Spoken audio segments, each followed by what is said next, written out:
Hey there, I want to show you this cool new Shotshell reloader I just got. It's the Dillon SL900. In this video, we're going to get this baby out of the box. We're going to set it up, we're going to load some 12 gauge, and we're going to go shooting. Buckle up. Gavin here from ultimatereloader.com. That's right, here we have Dillon's premium progressive Shotshell reloading press. It's the SL900. It's set up for 12 gauge. We're going to put this baby to use. I'm going to waste no time and get this out of the box.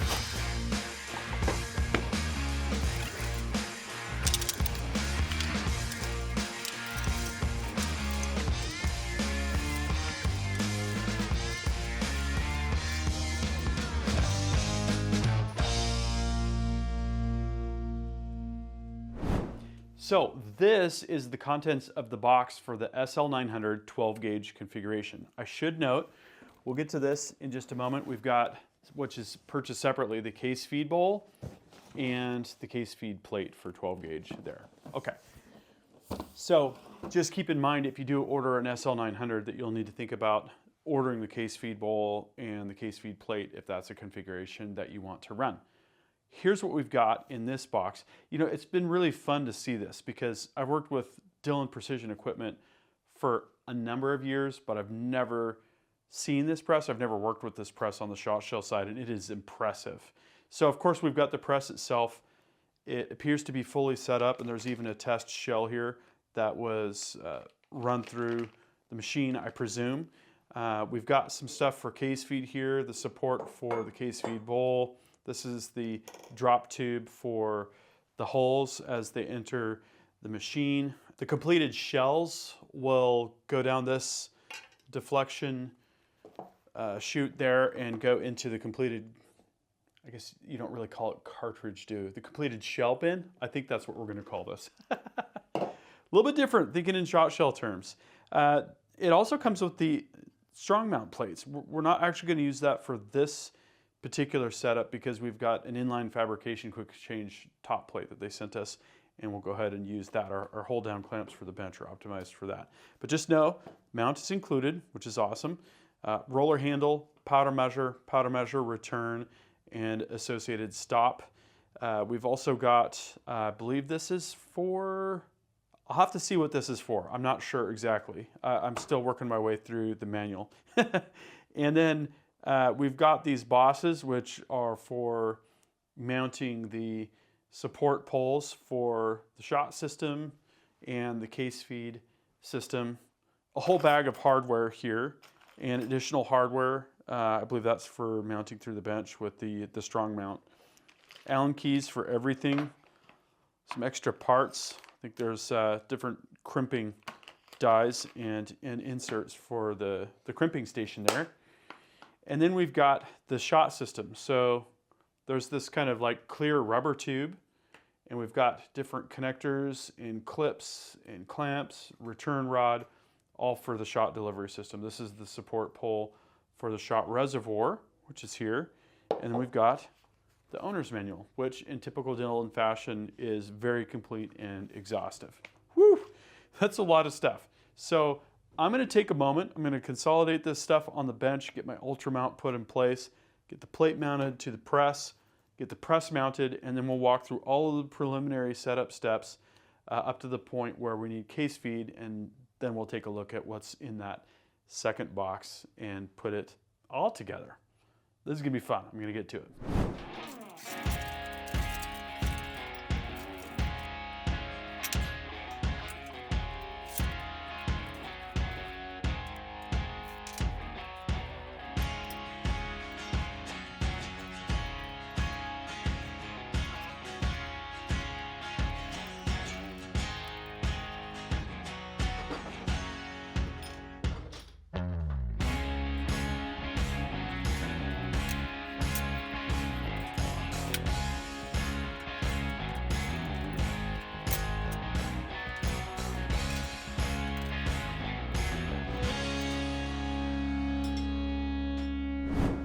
So here we are, we got the press mounted and we got the handle installed.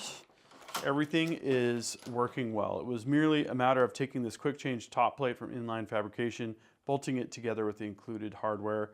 We positioned the ultra mount with the quick change system where we wanted it, left, right on the bench, got that bolted down, and then inserted the handle. There's a washer on the top and bottom, and then there's a nylock nut on the bottom. Cinch it all together, and boom. So we've got it mounted, and I took off some of the other pieces that were on the press, like the test shell and the remove before flight flag, which is kind of funny, and a rubber band that was kind of holding that together. The next step is going to be to get the posts that support the shot dispensing system and the case feed system bolted in place. That's what these bolts are for. This is not to go through the bench, which makes sense. There's only 2 of those. So I'm going to get going on that next.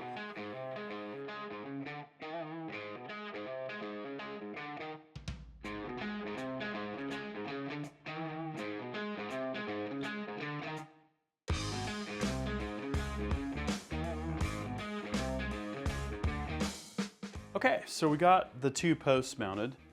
The next step is to take the shot reservoir, get that put in place here approximately, and then we're going to take a look at the case feed system.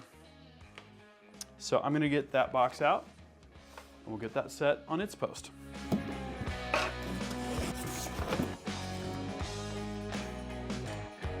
So here's the motorized case feed bowl. This is very similar to the metallic reloading case feed system. It looks like the opening is a little bit different and the drop funnel is also, as you'd expect, a little bit different.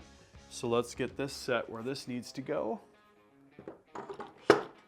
Approximately like that. Let's see if this drop tube is going to click into place. Oh yeah. All right. That looks pretty good. And then we're going to need to run power to the case feed system. This is going to have our standard assortment of international connector options. We'll take the North America bit here and click that into place.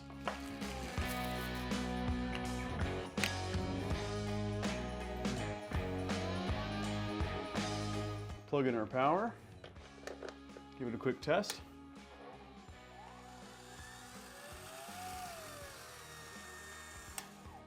Sounds like that's going to be good.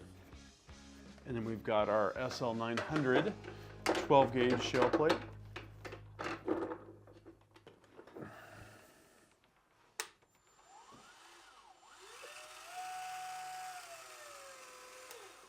Excellent. Okay, so that part of the case feed assembly process is done. We've got our owner's manual for that system there. On to the next thing. So next we install the powder measure.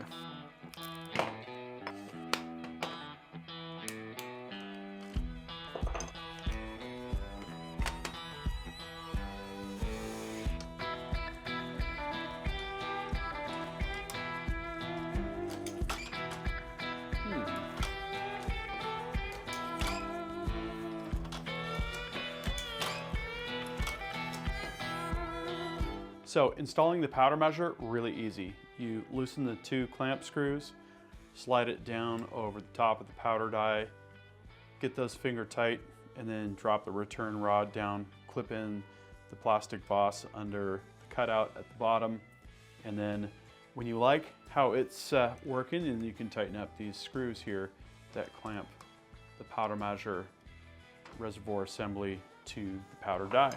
Make sure we like that. Yep, this is hole activated, so we're not going to see it go until we run holes through the press.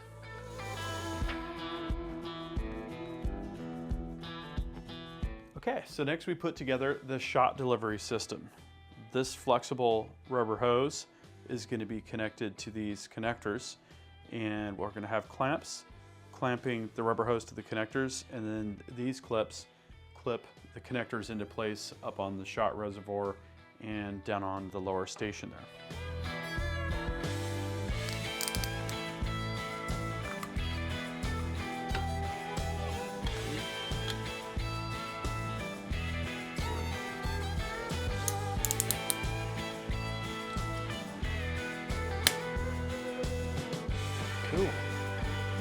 that part of it actually goes together real smooth. To complete the assembly of the shot delivery system, we just need to install the return rod.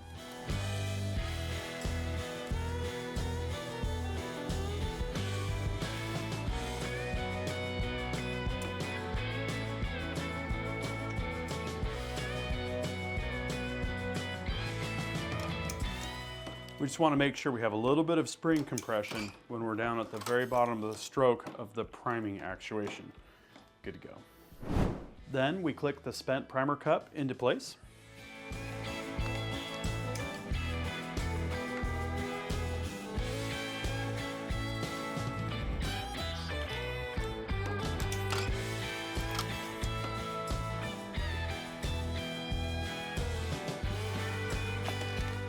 Gonna place our bin here on the right side.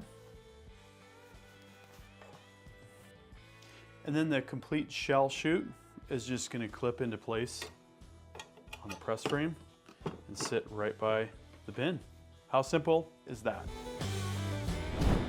Well, that was quick. We got the machine all put together. The next steps are gonna be to load the components.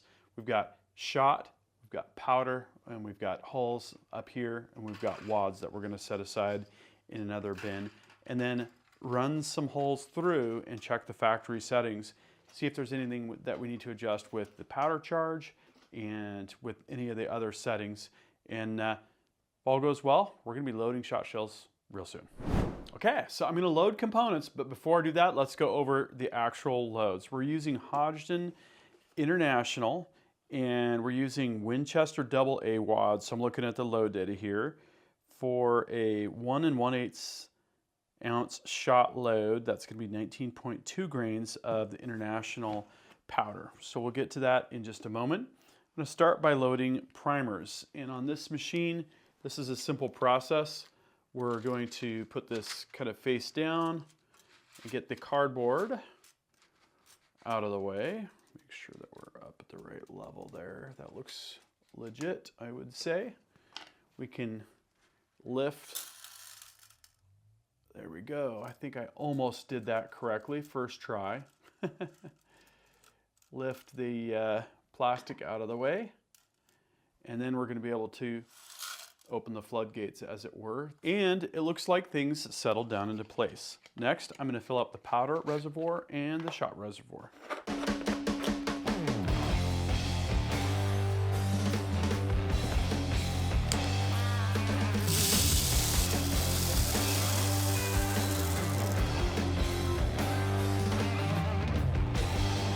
So now that I've loaded the components, I'm going to make sure that we have primers properly, properly swinging into place. That looks good. Now we should be able to feed a hole through, verify that we prime, and also verify that we have the appropriate powder charge.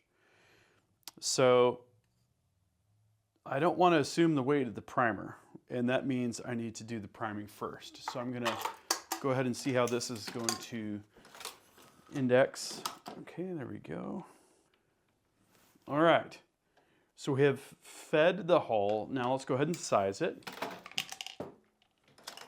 I heard the depriming happen. That's good. We're going to prime. All right, now that looks good. Look at that. I'm going to check my weight, establish my tear, essentially. The 0 for the primed hole. Okay, so we're zeroed out on the scale. We're gonna put this hole back in that position, dispense the powder charge, and ideally, we would wanna do this a few times, right? To get things settled in. So we're gonna do at least 2 here to make sure that we're on a reasonably good baseline. Let's see what the weight is for that. 18, and we need to be at 19.2. So we're actually going to open up the powder measure a little bit.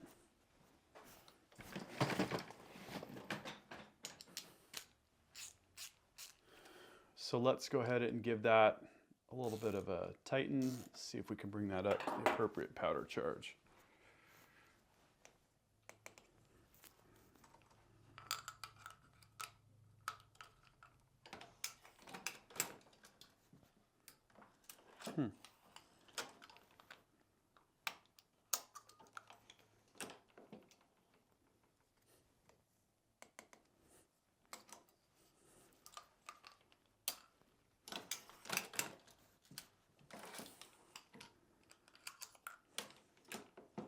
Okay, so we've got an increased powder charge there, 19.1, and we were supposed to be at 19.2. I'm going to call that good to go. Okay, so we already dumped our powder. Let's go ahead and advance to the next station. There we go. That's pretty cool how that works. Okay, so this is going to be wad and shot. So we should be able to put that there. I heard the shot fall. That sounds good. Yep, there she is. Let me show that to you. See that? That's how that settled out. Okay, start our first crimp. Show you what that looks like. This is my first time running anything through this press. So we've got the crimp started. Now this is going to go ahead and finish it and put a taper on it. Hey, look at that. First round out. And we've got a little bit of a gap in the middle. So I'm guessing we probably need to lower one or both of the crimp stations, and I'm going to research that next. Okay, so I lowered the adjustments at stations 4 and 5. Those are the 2 crimp stations. Let's see what happens now.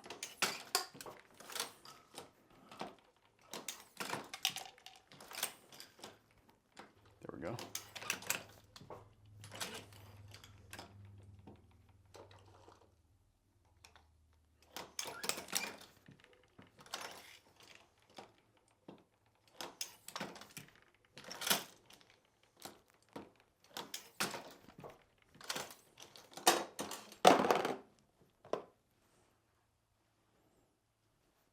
That looks like that tightened it up.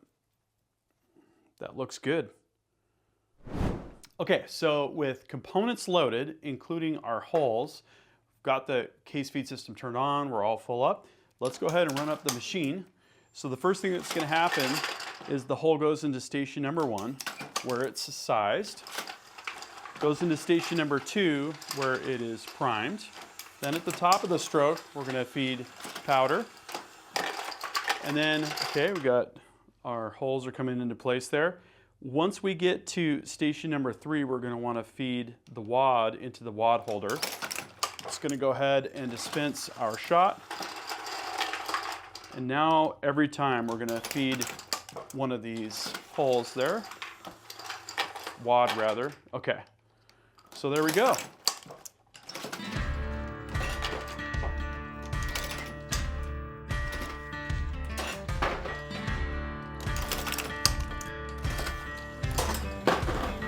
Makes a bit of noise.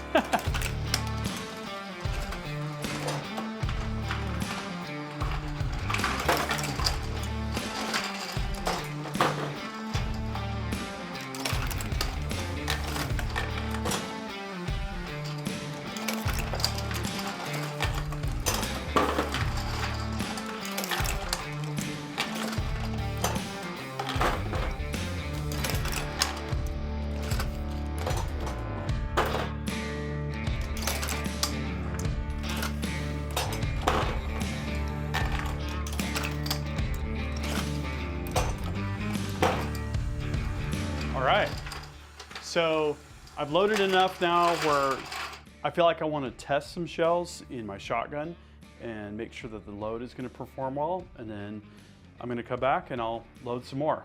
This thing is running great. Let's do this.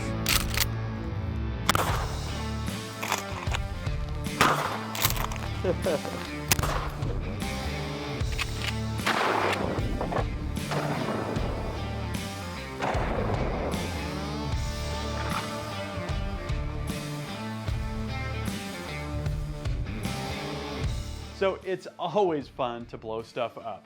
Having this set up and getting out my Mossberg 500 to test some of this ammo definitely motivates me to get back into some sporting clay shooting. I've got this mech target thrower I need to put to use. This is going to be totally fun. Now that we've kind of proven out this load, let's load some more ammo.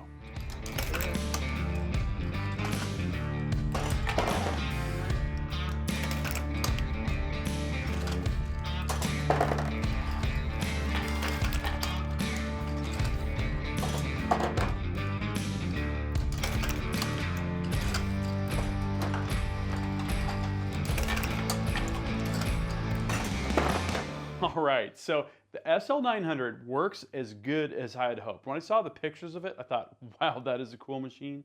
And this is typical Dillon quality. You know, things are locked down. I mean, when I described it, Dillon presses, it's tried and true, right? This might not be a design from last year, but it's been put through its paces and the quality is definitely evident. This shot delivery system is just really over the top nice in terms of the design features. And it's even got this chute here where you can twist it over to empty the system, you know, that kind of thing. I think some next steps for me are going to be to try different holes to see how those feed through the machine, how they feed through the shotgun. But I really am thinking about upping my game in terms of what shotgun I'm shooting. That's going to be fun. If you have a suggestion for me for just general sporting clays, that kind of thing for a shotgun that you'd like to see here on the channel, drop a comment and I'll put that into the suggestion box. Also, do you have an SL900? What are you loading with it? Is it 12 gauge? Is it 20 gauge? Is it something else? How are you liking it? What kind of shooting are you doing? Drop that comment and we'll start a discussion. That concludes this video, and that means it's time to wrap it up. I hope you enjoyed this video. Don't forget to like and subscribe. Also, we're on Facebook, YouTube, Rumble, where we've got unrestricted content, and Instagram. Make sure to follow us on all those channels. Ultimate Reloader also has a commercial solutions division serving law enforcement, the military, and the gun industry. We have some unique capabilities, including a comprehensive suite of recoil testing and evaluation capabilities, trigger profiling, and more. If you're interested in custom rifles like what we build here on the channel or gunsmithing services, you're going to want to go to rifles.ultimatereloader.com and get on the wait list. If you want to learn lucrative gunsmithing like what I show here on the channel, including building custom rifles and Cerakote plus a whole bunch more, you're going to want to check out the Colorado School of Trades, schooloftrades.edu. Thanks again for watching.